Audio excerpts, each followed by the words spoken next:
30 მაისს ყველაზე მთავარი და გამოკვეთილი არის პლუტონი მარსის დაძაბული ასპექტი. და მეორე დღეს უკვე 31 მაისს ჩვენ გვექნება სავსე მთვარე მშვილდოსნის ნიშანში.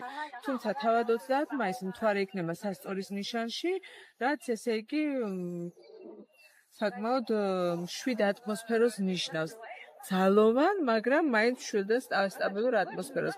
მეორე დღეს უკვე სავსე მთვარეობისას იმატებს ძალიან ტრამბების, ესე იგი, შანსი, ტრამბების რაოდენობა.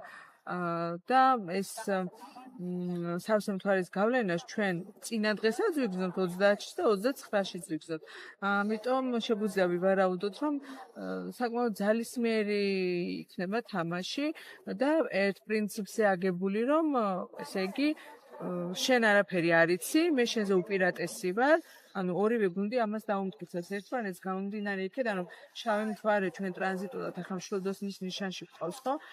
და ორივე გუნდი, ასე რომ ვთქვათ, არ დაინდობს ერთმანეთს და ფსიქოლოგიურადაც და ესე იგი გადატანითი მნიშვნელობით საფეხბურთო თამაშის მხრივაც ძალიან დაძაბული ატმოსფერო იქნება.